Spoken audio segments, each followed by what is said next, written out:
జై పోలే. మనం ఇక్కడ బీసీ ఆత్మ గర్జన ఉంది, మన గర్జనే వినిపిస్తలేదు. ఇంకెక్కడ ఆత్మ గర్జన ఉంది? జై అంబేద్కర్. Thank you. నాకు కూడా తెలుసు మీ అందరికి కూడా ఆకలి అవుతుంది. సరే, ఓకే, తప్పదు. ఒక గంట మనం ఓర్చుకోకపోతే మనకు రావాల్సినటువంటి మరి రాజ్యాధికారం రాదు. ఈరోజు ఇంత మంచి కార్యక్రమాన్ని నిర్వహిస్తున్నటువంటి మిత్రులు రాఘవేందర్ గౌడ్ గారికి, అదేవిధంగా వేదికపై ఆశీలైనటువంటి శాసన మండలి ఉపాధ్యక్షులు పెద్దలు బండా ప్రకాష్ గారికి, వేదికపై ఉన్నటువంటి బీజీఆర్ నారగోని గారికి,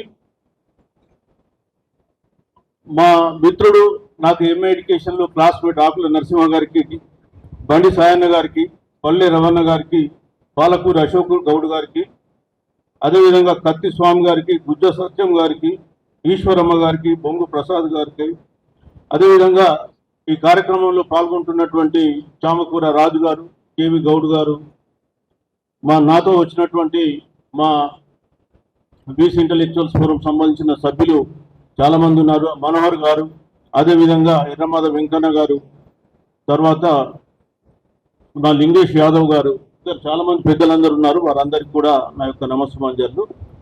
ముఖ్యంగా ఇంతకుముందే మన రాఘవేంద్ర గారు ఈ మీటింగ్ ఎందుకు పెట్టినారు, దీని ద్వారా ఏం సాధించబోతున్నారు అనే విషయం పైన సుదీర్ఘంగా మాట్లాడడం జరిగింది. మళ్ళీ నేను ఆ విషయం పైన ఎక్కువ స్ట్రెచ్ చేయకుండా కొన్ని విషయాలు క్లుప్తంగా మాట్లాడి ముగిస్తా. ముఖ్యంగా రాజ్యాధికారం అనే మాట మనం మాట్లాడుతున్నాం. ఈ రాజ్యాధికారం అంటే ఏంటి? ఈ రాజ్యాధికారంలో ఏం అంశాలు ఇమిడి ఉంటాయి? ఈ రాజ్యాధికారాన్ని ఎట్లా సాధిస్తాం? ఈ 4-5 అంశాలు మాత్రం నేను మాట్లాడతా. కానీ తప్పకుండా చెప్పగలను ఒకటి ఏంటంటే, తెలంగాణలో ఇప్పుడు బీసీ ఉద్యమం అనేది పెద్ద ఎత్తున కొనసాగుతూ ఉంది. ఈ ఉద్యమం ఇవాళ కొనసాగడంతో అన్ని రంగాలలో దీని ప్రభావం కనిపిస్తూ ఉంది. వాస్తవానికి పంచాయతీ మున్సిపల్ ఎన్నికలే కాకుండా మొన్న జరిగినటువంటి లీగల్ ప్రొఫెషన్ ఎన్నికల్లో కూడా అడ్వకేట్స్ సంబంధించిన బార్ అసోసియేషన్ల ఎన్నికలలో కూడా 60% బీసీలు గెలిచి బీసీ బాబుతో ఎగురవేయడం జరిగింది. సో దానికి మన దేవరాజు గౌడ్ గారు చాలా కృషి చేసినారు. అట్లాగే చాలా సంస్థలు కృషి చేసినాయి. అంటే తెలియకుండానే తెలంగాణలో బీసీ వాదం అన్ని రంగాలకు విస్తరిస్తుందనే అంశాన్ని మీకు నేను తెలియజేస్తున్నాను. ఎన్నడూ మాట్లాడినటువంటి వాళ్ళు కూడా ఇవాళ అసెంబ్లీలో బీసీలకు బడ్జెట్ గురించి, బడ్జెట్లో బీసీలకు జరుగుతున్న అన్యాయం గురించి మాట్లాడుతూ ఉన్నారు. సో మరి ఇది బీసీ ఉద్యమం సాధించినటువంటి విజయంగా నేను చెప్తున్నాను. అయితే మనం సాధించింది చాలా తక్కువ, సాధించాల్సింది ఇంకా చాలా ముందు. ఇవాళ రాజ్యాధికారం అంటున్నాం. రాజ్యాధికారం అంటే కేవలం ఎమ్మెల్యేలు, ఎంపీలు గెలిచి అసెంబ్లీలో, పార్లమెంట్లో ఉండడం కాదు. పార్లమెంట్లో ఉండడం, అసెంబ్లీలో ఉండడంతో పాటు మనకు రావాల్సినటువంటి హక్కులు కానీ, మనకు రావాల్సిన వాటా మనకు అందించాల్సిన అవసరం ఉంటుంది. అధికారం అంటే, రాజకీయ అధికారం అంటే ముఖ్యంగా ఆర్థిక వనరుల పైన మనకు హక్కు ఉంటుంది. అదేవిధంగా నిర్ణయాల పైన కూడా అధికారం ఉంటుంది. ఇవన్నీ కలుపుకుంటేనే రాజ్యాధికారం అంటారు. మీకు నేను చిన్నగా చెప్తాను. తెలంగాణ వచ్చిన తర్వాత మనం తెలంగాణ ఎందుకు పోరాడినాం? నీళ్లు, నిధులు, నియామకాలు కావాలని చెప్పి పోరాటం చేసాం. కానీ తెలంగాణ వచ్చిన తర్వాత నీళ్లు మనకు రాలే, కన్నీళ్ళే వచ్చింది. నిధులు మనకు రాలే, నిరాశ మిగిలింది. నియామకాలు మనకు రాలే, నిరుద్యోగం మిగిలింది. త్యాగాలు మనయని, భోగాలు వాళ్ళయని. మరి ఈ దుస్థితికి రావడానికి కారణమైంది. వాస్తవానికి తెలంగాణ అనేటువంటి ఒక ప్రాంతం ఒక పుణ్యమైనటువంటి ప్రాంతం, పుణ్యక్షేత్రం. ఇక్కడ అనేకమైనటువంటి ఉద్యమాలు నడిచినాయి, నడుస్తూ ఉన్నాయి, నడవవుతాయి కూడా. కానీ ఎన్ని ఉద్యమాలు నడిచినా అధికారం మాత్రం బీసీలకు రాలేదు. ఇక్కడ నిన్ననే మనకు వారి జయంతి జరిగింది. ఎవరు? మన కోమరయ్య గారు, దూడి కోమరయ్య గారు జయంతి నిన్న జరిగినప్పుడు మన కండ్ల ముందు తెలంగాణ సాయుధ రైతాంగ పోరాటం కనిపించింది. 1946 ఏప్రిల్ 3వ తారీఖు నాడు ఆయన అమరుడైండు. 46 నుంచి 51 వరకు తెలంగాణ సాయుధ రైతాంగ పోరాటం జరిగి 4,000 మంది అమరులయ్యారు. ఒక్కరు కాదు, ఇద్దరు కాదు, 4,000 మంది చనిపోయినటువంటి పోరాట గడ్డ ఇది. మనకు నిన్నాక మొన్న మన గోల్కొండ కొండపైన 7 నెలలు జెండా ఎగురవేసి 7 నెలలు పాలించినటువంటి సర్వాయి పాపన్న గౌడ్ గారు వర్ధంతి చేస్తున్నాం. అయితే ఇక్కడ మనం తెలుసుకోవాల్సింది ఏంటి, బహుజనులలో అనేక మంది వీరులు ఉన్నారు, కానీ వాళ్ళ చరిత్ర మనకు తెలుస్తలేదు. ఇవాళ తెలంగాణలో అనేక ఉద్యమాలు జరిగినాయి. మీకు ముఖ్యంగా చెప్పాలంటే సాయుధ పోరాటం ద్వారా 4,000 మంది అమరులైండు. తెలంగాణ తొలి దశ మలిదశ ఉద్యమం కొరకు 2,000 మంది అమరులైండు. ఈ తెలంగాణలో ఉన్న భూమి విముక్తి కొరకు మావోయిజంలో నక్సలిజంలో మరొక 10,000 మంది అమరులైండు. కానీ రాజ్యాధికారం ఎవరికి పోయింది? బీసీలకు వచ్చిందా, ఎస్సీలకు వచ్చిందా, ఎస్టీలకు వచ్చిందా? మరి ఇన్ని వేల మంది అమరులైతుంటే కూడా మళ్ళా మనం వాళ్ళకే ఓటీసీ వాళ్ళని మనం భుజాల మీద మోస్తుంటే మరి మన బతుకులు ఎట్లా బాగుపడతాయి? అందుకే చెప్తున్నా, తెలంగాణ తెచ్చుకున్నారు, అందరం పార్టిసిపేట్ చేసినాం. ఏం జరిగింది తెలంగాణ వచ్చి? మీకు చిన్న 2-3 ఉదాహరణలు చెప్తా. తెలంగాణ వచ్చిన తర్వాత గత 12 సంవత్సరాల్లో దాదాపు 28 లక్షల కోట్ల బడ్జెట్ ఖర్చు పెట్టిండు. 28 లక్షల కోట్ల బడ్జెట్ ఖర్చు అయింది. కానీ బీసీలకు ఏం ఖర్చు పెట్టిండు? 28,000 కోట్లు ఖర్చు పెట్టిండు. ఎంత పర్సెంటేజ్ వస్తుంది అది? జనాభాలో 56% ఉందని మీరేమన్నా లెక్కలు లేదు చెప్పింది.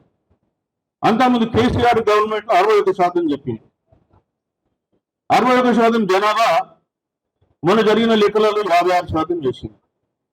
అసలు కులగణనలో మేము పార్టిసిపేట్ కాము అని చెప్పేసి బాయ్కాట్ చేసిన రెడ్డిలు 14,70,000 ఉంటే 2014లో వాళ్ళు 19 లక్షలకు వచ్చారు. ఎట్లా పెరుగుతారా వాళ్ళు? వాళ్ళు పెరుగుతారు, మనం తగ్గుతాం. సరే, అది పక్కన పెట్టేద్దాం.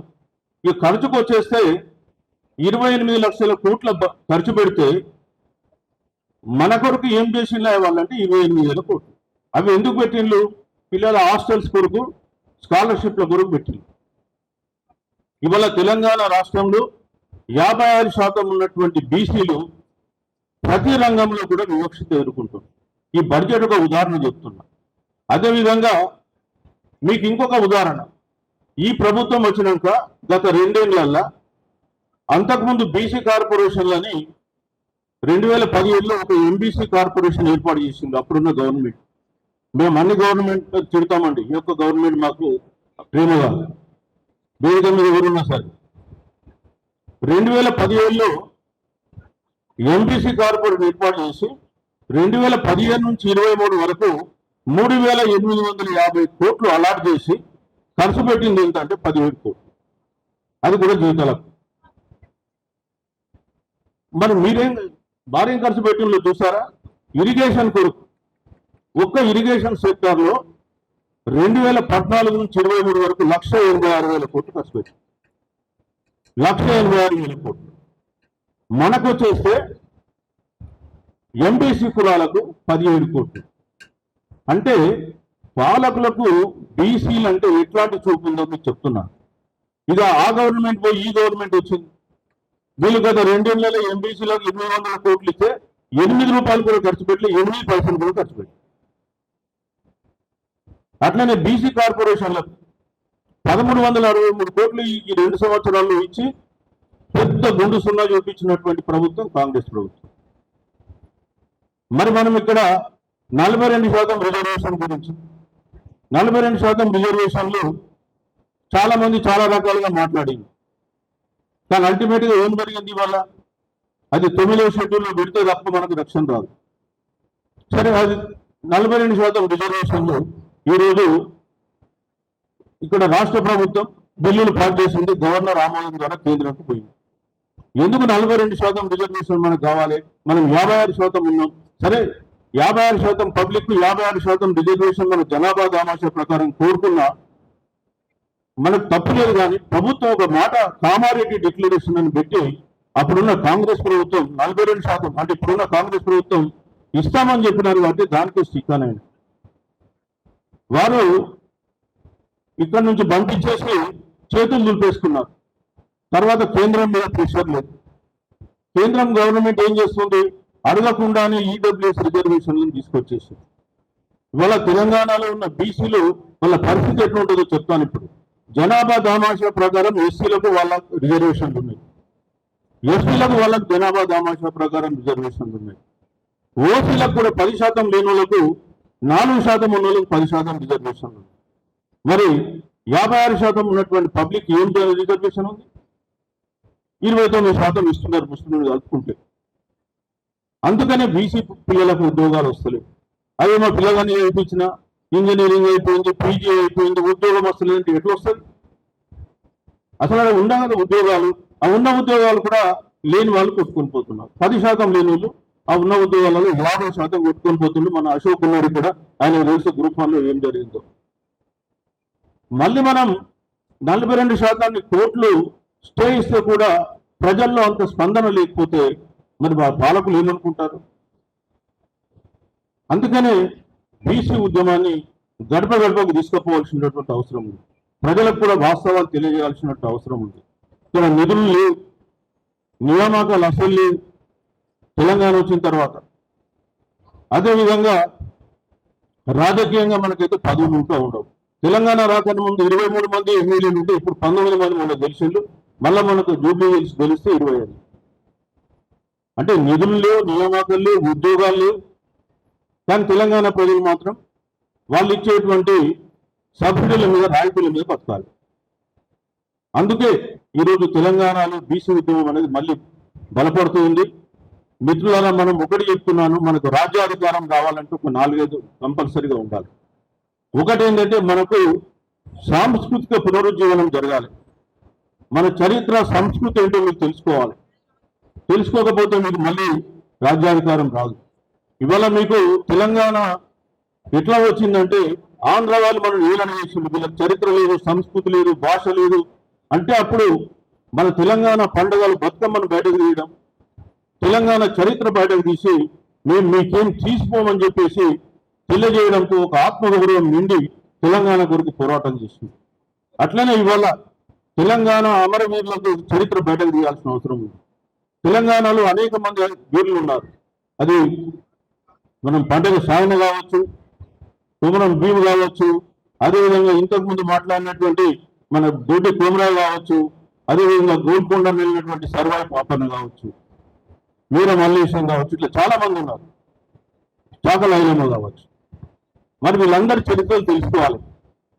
మనం తెలుసుకుంటే మనకు అవగాహన కూడా లేదు.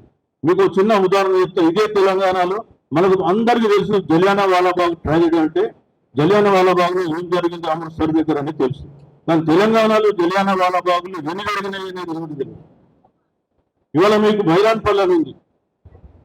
బైరాన్పల్లి అంటే నిన్ననే దొడ్డి కుమరయ్య ఊరుంది కడవెండి. ఆ కడవెండి కొద్ది దూరంలో పోతే మనకు బైరాన్పల్లి వస్తుంది.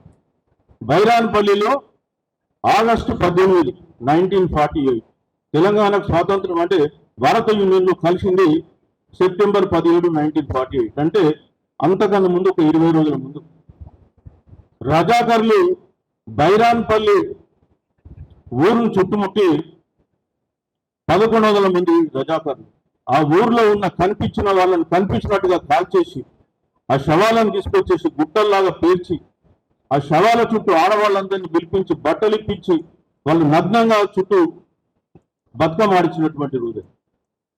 ఆ చరిత్ర మనం తెలుసుకోం. అది ఆడిచ్చారు, అది చేసిన దాన్ని ఎవరు? అక్కడ ఉన్నటువంటి ఆ విష్ణూరి రామచంద్రారెడ్డి మనుషులు. తెలంగాణను ఎవరు దోచిండు?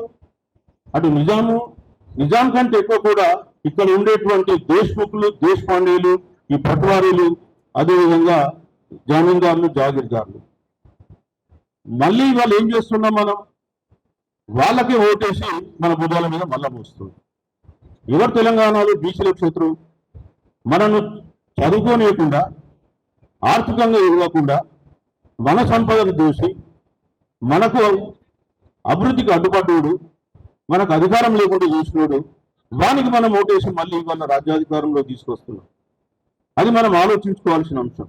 ఇంకా చేద్దామా? అది వాళ్ళకి ఇంకా ఓటేద్దామా? మీరు ఆ విషయం మీరు ఆలోచించుకోవాలి. మనం ఎందుకు వేస్తున్నాం మన కోట్లు? అంటే మన అభివృద్ధిని అడ్డుకున్నందుకు ఓటేయాలన్నా, మనకు చదువు రాకుండా చేసినందుకు ఓటేయాలన్నా, మన సంపద మనకు రాకుండా చేసినందుకు ఓటేయాలన్నా, మనం మనుషుల్లాగా ట్రీట్ చేయనందుకు ఓటేయాలన్నా? ఎందుకు వేయాలి ఆ వర్గాలకు? ఆ విషయం మీరు ఆలోచించకపోతే మనం ఎన్ని ఓట్లు ఎన్ని ఎలక్షన్లు అయినా ప్రయోజనం లేదు. అందుకే ఇవాళ తెలంగాణలో ఈ వాదాన్ని కొంత ముందు తీసుకొని పోతున్నాం. అనేక మంది సంస్థలు ఈరోజు తెలంగాణలో ఈ బీసీ ఉద్యమంలో, బహుజన ఉద్యమంలో పనిచేస్తున్నాయి. ప్రతి ఒక్కరు తమ వంతు కృషి చేస్తున్నారు. మీరు ఒక విషయం గుర్తుపెట్టుకోండి, తెలంగాణలో ఇప్పటి వరకు శ్రమ మనమైంది, సంపద వాళ్ళకు వచ్చింది. అట్లానే ఇక్కడ త్యాగాలు మనమైనాయి, భోగాలు వాళ్ళకైంది, ఓట్లు మనమైనాయి, సీట్లు వాళ్ళకైంది. ఈ పరిస్థితి కొనసాగించకూడదు. ఎట్టి పరిస్థితుల్లో వచ్చే ఎన్నికల నాటికి ఒక కసితో మనం పోవాలి. అందుకే చెప్తున్నాను, ఒకటి సాంస్కృతిక పునరుజ్జీవనం జరిగితేనే రాజకీయంగా మనం అధికారంలోకి రాగలుగుతాం. సో సాంస్కృతిక పునరుజ్జీవనం చాలా అవసరం. అదేవిధంగా ఒక సిద్ధాంతం అవసరం. తెలంగాణకు నీళ్లు నిధులు నియామకాలు అన్నట్టు ఇక్కడ ఇస్తా ఇజ్జత్ హుకుమత్ అనేటువంటి ఒక సైద్ధాంతిక రూపకల్పన చేసి ఇవాళ మనం ఏ రంగాల్లో వెనుకబడ్డాం, రాజకీయ రంగంలో మన వాటా ఏంటి, ఆర్థిక రంగంలో మన వాటా ఏంటి, మనం ఎక్కడ ఉన్నామనేటువంటి విషయాన్ని తెలియజేయడం జరిగింది. మరి కాబట్టి మనకు రావాల్సింది ఏంటి? మన అస్తిత్వం, మన ఆత్మగౌరవం, మన అధికారం. ఈ అస్తిత్వం, ఆత్మగౌరవం, అధికారం అనేది మేము ఇస్తా ఇజ్జత్ హుకుమత్ కింద పెట్టి తీసుకొని రావడం జరిగింది. అట్లాగే తెలంగాణలో మనం రాజ్యాధికారంలోకి రావాలంటే ఖచ్చితంగా నమ్మదగ్గటువంటి కొంత రాజకీయ నాయకులు కావాలి. ఎట్లయితే తెలంగాణ ఉద్యమంలో ఒక అనేకమైన పార్టీలు ఉండే, తర్వాత కాలంలో ఒక వ్యక్తి ఒక పార్టీ వచ్చిందో అట్లనే ఇప్పుడు కూడా కొంత రావాల్సి ఉంటుంది. అదేవిధంగా నాయకత్వాన్ని మనం పెంపొందింపజేసుకోవాలి. మరి ఇవన్నీ జరిగినప్పుడు ఇంకా చాలా అంశాలు ఉన్నాయి, అవన్నీ స్పృశించదలుచుకోలే. నేను కోరే ఒకటి ఏంటంటే, ఈ రాజ్యాధికారం అనేది ఏదో మనకు అందరి ద్రాక్ష పండు కాదు. తెలంగాణ ప్రజలు ఇప్పటి వరకు కూడా చాలా చైతన్యవంతులు, అనేక ఉద్యమాల్లో పాల్గొని ఆత్మాహుతి చేసుకునే వాళ్ళు, ఇంకా భవిష్యత్తులో ఇంకెవరు ఆత్మాహుతి చేసుకోకూడదు. చేసేది ఎవరైనా ఉంటే అగ్రవర్ణాలు చేసుకోవాలి, మనకు కాదు. ఆ విషయాన్ని గుర్తుపెట్టుకోండి. ఆ విధంగా రాజ్యాధికారంలోకి మనం రావాలి. మనకు కావలసినటువంటి వనరులు మనం పంపిణీ చేసుకోవాలి, నియంత్రించుకోవాలి. మనకు సోషల్ జస్టిస్ తెలంగాణ మనకు కావాలి. మరి ఆ ఉద్యమం వచ్చేంత వరకు తెలంగాణలో మరొక ఈ బీసీ ఉద్యమం కొనసాగుతుంది, బహుజన ఉద్యమం కొనసాగుతుంది. మరి ఆ కొనసాగడానికి మనందరూ కృషి జరగాలి. మీరందరూ కూడా అందులో పాల్గొని ఖచ్చితంగా తెలంగాణ మరొకసారి దేశానికి ఒక దారి చూపేటువంటి దేశంగా మారాలని చెప్పి, ప్రాంతంగా మారాలని చెప్పి కోరుకుంటూ నాకు ఈ అవకాశం ఇచ్చిన ధన్యవాదాలు సెలవు తీసుకుంటున్నాను. Thank you.